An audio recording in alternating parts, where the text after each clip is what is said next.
My name's Mark Arnold. I'm 40-something, and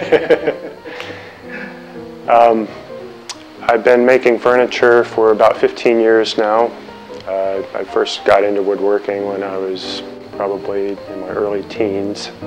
I was fortunate in that my father had all of the woodworking equipment in order to fix things around the farm, but he also had a nice supply of hardwoods because he had about 20 acres of wood, and the power company decided they were going to eminent domain some of it for some big power lines, so they cut down a lot of trees. Dad had those sawn into lumber, and so I had a ready supply of really nice walnut when I was 12 years old. A lot of the woodworking that I did, I got into it knowing really nothing. The tools were there, the wood was there, so I just kind of put one and one together and tried to see what I could come up with. A lot of times it didn't add up to two, but one opportunity I did have was to travel abroad, and I actually did that for a couple of summers when I was in college.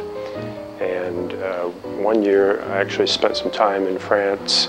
I studied at a university there, and I saw an exhibition of French craftsmen work. It was called Les Meilleurs Ouvriers de France, which means the best French craftsmen.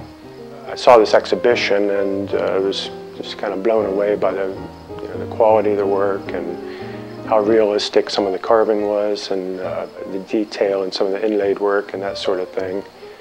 That, I guess, piqued my interest in woodworking even further. I started looking around to kind of pursue my interest in woodworking even further, and in the back of a magazine I saw advertisements actually for some schools. So one summer my wife and I headed east and we looked at 3 different programs. The RISD, Rhode Island School of Design, the Worcester Center for Crafts, which I'm not sure is even open anymore, and then North Bennet Street School.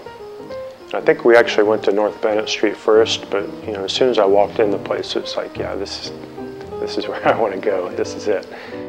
Well, it's funny, when I first got into woodworking, it was always the carved surface that attracted me.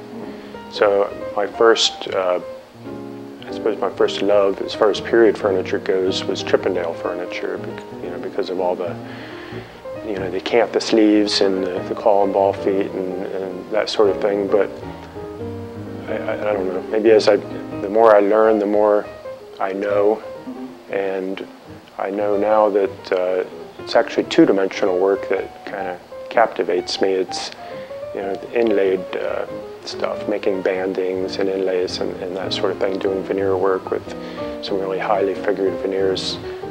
That's really my home, I guess.